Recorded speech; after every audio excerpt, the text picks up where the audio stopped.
The megastars, the millionaires, the masterminds. Seriously wealthy, glamorous and influential. They are the rich and famous. Their television series captivate and enthrall us till the very last minute. That's what makes these Hollywood A-listers and their shows ratings winners.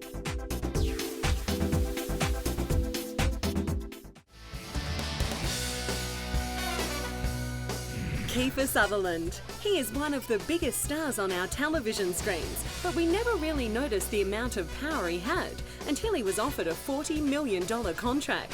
He is now one of the highest paid actors in television drama, thanks to his leading role as Jack Bauer in the hit television series 24. 24 began in 2001 and is an Emmy and Golden Globe award-winning show which has received constant praise and attention from all over. 24, which is presented in real time, follows minute by minute the life of Jack Bauer, who works for the United States government branch of the Counter-Terrorist Unit. Each episode represents 1 hour of a 24-hour period, hence the title 24, with Jack running around trying to stop terrorist attacks and save whichever member of the family has been kidnapped this time. This fast-paced drama series has seen ratings soar to over 13 million viewers, but the 6th season's 2-night, 4-hour premiere saw one of its largest audiences, 15.7 million viewers, and peaking at one stage to 16.3 million viewers. The success of 24 is thanks to its suspenseful storytelling, but also Keifer's talent as an actor, which has led him to also winning a number of awards, including a Golden Globe and an Emmy. I think from the time I started, I've been fortunate enough to see how difficult it is with my father and with my mother, and so from the time I started, I was grateful to get the first job, and I'm equally grateful now. But Keifer's success hasn't come easy. He has appeared in over 70 films, some of which have only seen him on screen for a number of minutes. His more memorable and successful films include the 80s vampire flick The Lost Boys, the movie version of the Stephen King novel Stand By Me, Young Guns, and more recently Phone Booth with Colin Farrell. If it wasn't for his name appearing in the credits, you probably wouldn't even know he was in it, unless you're a devoted Keifer fan. For the majority of the movie, you can only hear Keifer's voice, and it's not until the end that it is revealed with a twist who his character is. Phone Booth is another project that Keifer has appeared in that's presented in real time.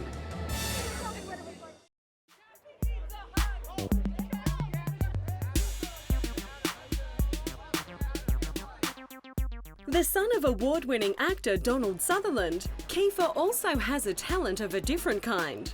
He has travelled with the rodeo circuit in the late 90s and has won rodeos in Phoenix and Albuquerque. He has even earned first place at the US Team Roping Championships.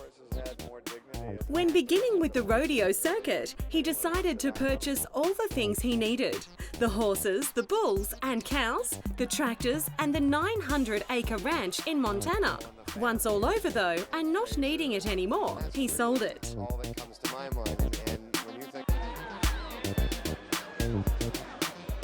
So far, Keifer has come across as a fairly innocent guy, but like most Hollywood stars, he has had to have a number of 24 episodes rewritten to work around minor injuries he received while partying. And in late 2007, he had a run-in with the law. He was arrested for minor drink driving charges and tested over the state's legal blood alcohol limit, but was later released on a $25,000 bail.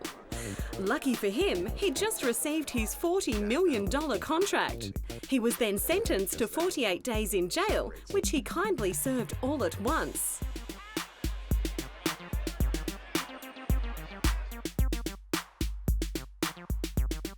I'm sure Jack Bauer would have something to say about that, Keifer. Have you got a spare 24 hours?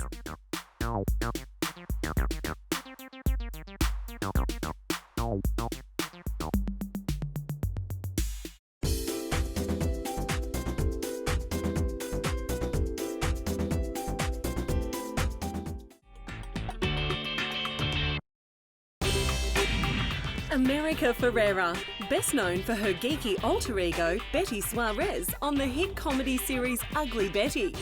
But this award-winning actress is no ugly duckling. Underneath all the costumes, wigs and makeup hides a beautiful, curvaceous young lady whose character and image has inspired many. Her role, which made her famous around the world, has seen her become one of Time magazine's 100 most influential people in the world for proving that nice can trump mean. She has accepted many awards for her work, including a Golden Globe, Screen Actors Guild and an Emmy, and has been given much praise along the way. Since its release in 2006, Ugly Betty, which is an adaptation of the Colombian telenovela Betty La Fey, has been taking the world by storm. It follows the life of the unglamorous but good-natured Betty Suarez and her incompatible job at the glamorous New York City fashion magazine Mode. Much of the show is based around Betty not really fitting in.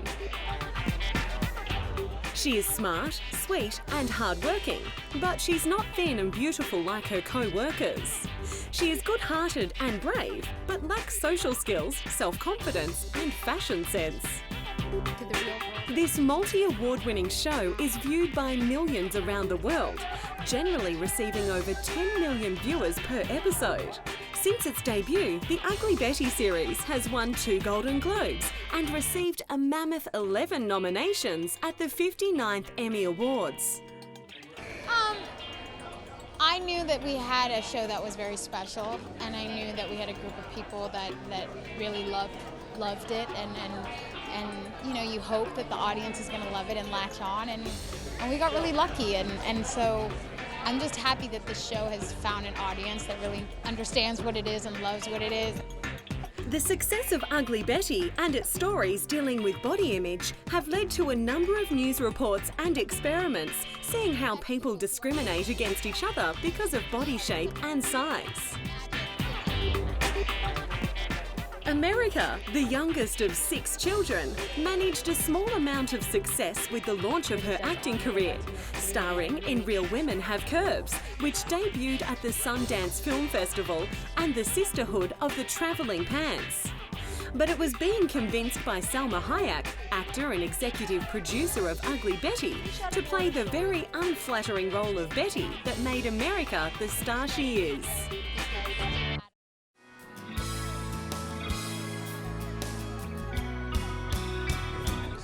America, like Salma, is proud of her curvaceous look and laughed off the fact that people thought Jessica Alba and Eva Longoria were curvy, saying, "Come on, they're not curvy, they're small.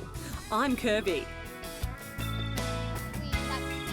And it has been proof that her curves are a big favourite with her fans, with People magazine voting her one of the most beautiful people. But her personality and gorgeous smile also have helped her to become the gorgeous person she is. Just to show how much effect her smile has, it has been insured by Lloyd's of London for $10 million. This announcement was also part of a program to raise money for Smile for Success, a nationwide organisation that provides free dental care for women transitioning from welfare to work. And what better role model to have than Ugly Betty?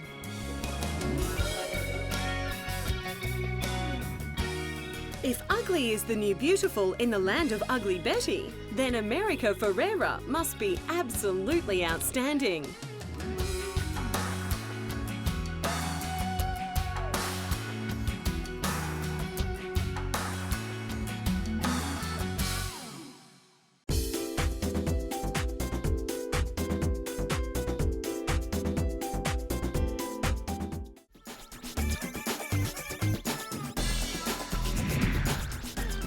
Jerry Seinfeld, the only man in the world to be able to earn millions from a show about nothing.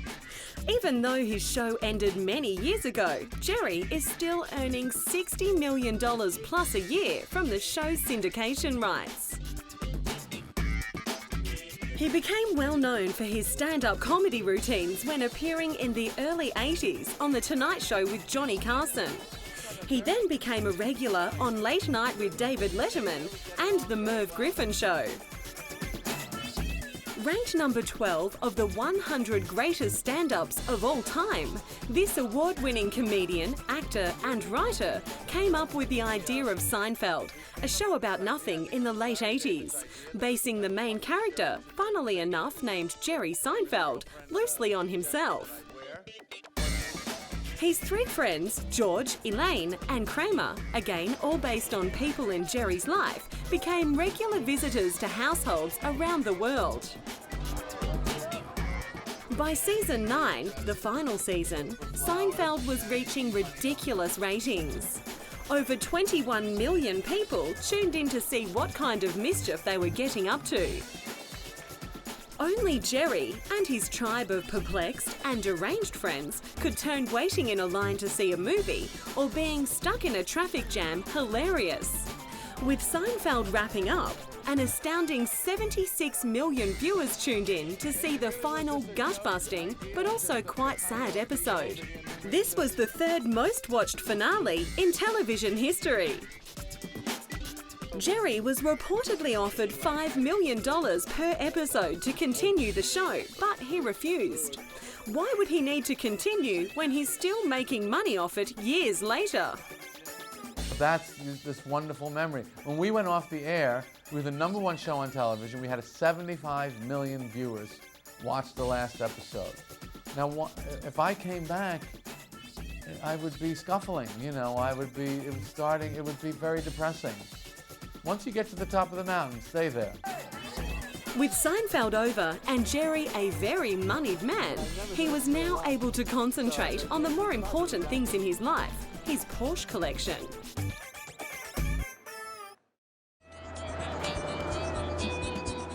He is an avid automobile enthusiast and is rumoured to own one of the largest Porsche collections in the world. He made a proposal to build a $1.4 million multi-storage garage to park his cars in, and has even been known to rent out an entire hangar in California for an extended amount of time to store some of his collection. He owns over 40 of these seductive cars. 10 are the same car, but all painted different colours. His pride and joy is his $700,000 Porsche 959, one of only 268 ever built. The only problem, it wasn't street legal. Another collection Jerry takes pride in, but is a little more quirky, is his 500-plus collection of sneakers, and all of them are white. What's the bet he had a special closet made up to keep them all in? I wouldn't be surprised though, you'd think his $32 million house would have enough room. Staying out of the media for quite some time, Jerry only really appeared in a number of commercials for credit card bigwigs American Express and made a few cameo roles in different television shows. But most recently, he released the animated B-Movie. B-Movie, which he co-wrote, co-produced and starred in as the voice of B, Barry B. Benson, was Jerry's first major attempt to come back into the media industry since his Seinfeld days. With the popularity of B-Movie, it seems Jerry is once again the bee's knees of the industry.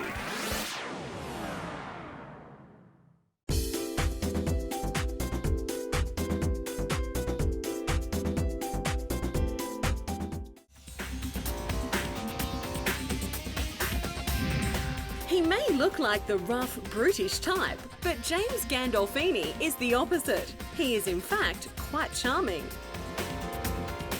James began his acting career on Broadway, starring opposite Alec Baldwin and Jessica Lange in A Streetcar Named Desire. His Broadway career could have taken off, but he decided to turn his attention to film instead, making a name for himself with a string of supporting roles. He played Virgil, a brutal woman-beating mobster in the romantic thriller True Romance, written by Quentin Tarantino, and a gay hitman hiding behind his macho physique in The Mexican, alongside Julia Roberts and Brad Pitt. It was roles like these that started earning him $5 million per film.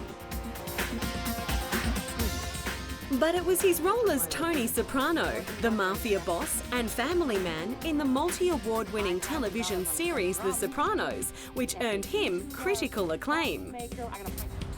The Sopranos had a successful run, receiving around 10 million viewers plus per episode.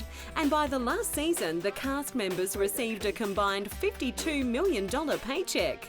Arrangement. I see you haven't lost your sense of humor. Well, you gotta have a sense of humor in life, right? You taught me that.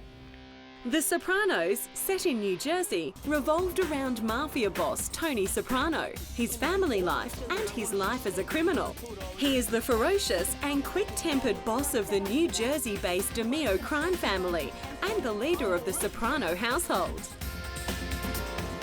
But after a difficult childhood and stress over his business, Tony begins to suffer from depression and starts to experience panic attacks. So this strong and powerful boss of the underworld seeks help from Dr. Jennifer Melfi, played by Lorraine Bracco. Like the characters they portray, many of the actors are of Italian-American background and have all appeared at some time or another in gangster films or television series, with many of the cast members having previously worked together. The Sopranos is the most successful cable series in the history of television, and on a number of occasions it has been described as one of the greatest television series of all time. It has received a large number of nominations and won a multitude of Emmy Awards and Golden Globes. 3 of those Emmys belonging to James. His portrayal of Tony Soprano has won him Best Actor in a Drama, which then in turn led him to receive a paycheck of $1 million per episode, just to add on top of the $10 million he received for Season 1 and 2.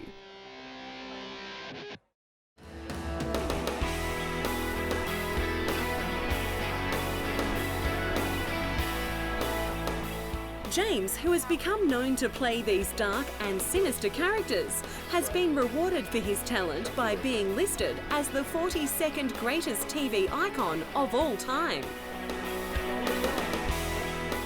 But in real life, he is caring and kind-hearted.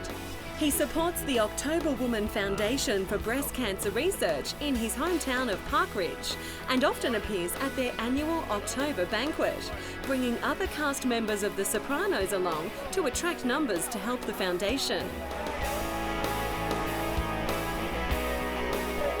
James may look the part of a rough and rugged bikie, but it wasn't on his Harley Davidson that he injured himself and was then forced to undergo knee surgery, postponing the filming of the final season of The Sopranos. Oh no, it was on his very manly Vespa scooter.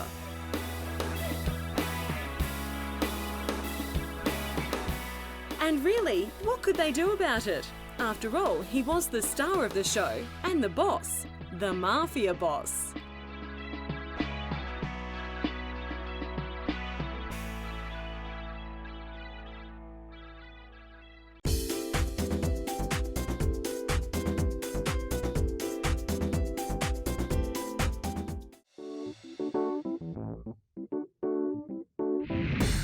She is one of Hollywood's rising young stars and has already become one of the favourites in the adventure sci-fi series Heroes. But for Hayden Panettiere, acting has been a natural part of her life. Her mother introduced her to the business when she was only 11 months old, appearing in many commercials. Then, by the age of 4, she was moving on to soap operas. But like many other growing children, she also enjoyed more of a normal life, taking an interest in singing, dancing and gymnastics. Hayden has been lucky enough to appear in many films with other big-name celebrities. She appeared as the zebra-riding jockey in Racing Stripes, which also included the voices of Whoopi Goldberg and Dustin Hoffman, and played the niece to Kate Hudson in Raising Helen. She has also lent her voice to many animated films, playing Dot, a young princess of an ant colony in A Bug's Life, as well as video games Kingdom Heart and The Mark of Cree. But Hayden is probably now best known for her more mature role as Claire Bennett, the cheerleader with regenerative healing powers on Heroes. Heroes tells the story of ordinary individuals that discover they have superhuman abilities. It shows how they adapt to the changes and how they use their roles in preventing catastrophes and saving humanity. The first season of Heroes received the highest ratings for any NBC drama premiere in 5 years and attracted an average of 14.3 million viewers in the United States alone.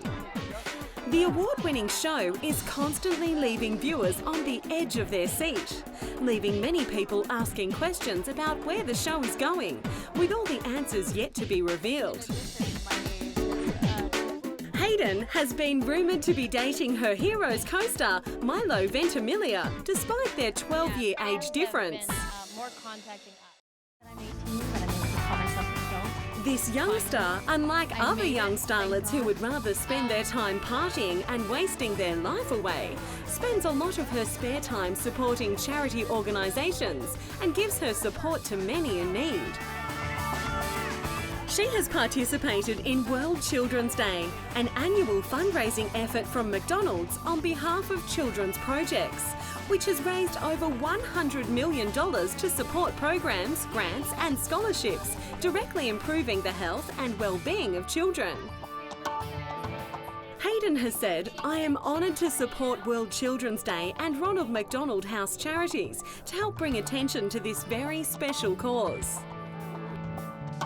She has joined the long list of stars in the Got Milk campaign to promote young teens to drink more milk, and managed to get herself in hot water when she joined marine conservationists in Japan to protect dolphins from being killed by local fishermen. This led to an arrest warrant by Japanese police. Feeling passionate about these types of issues, Hayden has had a big involvement in the Save the Whales campaign, handing a letter of protest to the Norwegian ambassador in the United States, arguing that Norway should stop its hunt for whales, while also delivering one to the Japanese ambassador, calling for an end to Japan's scientific hunt of whales. I've been doing this for 3 years, and it's a very important and special thing to me, and I've been asking a lot of candidates about it, and it's weighed heavily on my decision on who I voted for, and it's something that I will continue to do until the day it gets finished and it gets outlawed. She is most likely the world's most famous cheerleader, but in reality it seems Hayden is also trying to become one of the world's biggest heroes as well.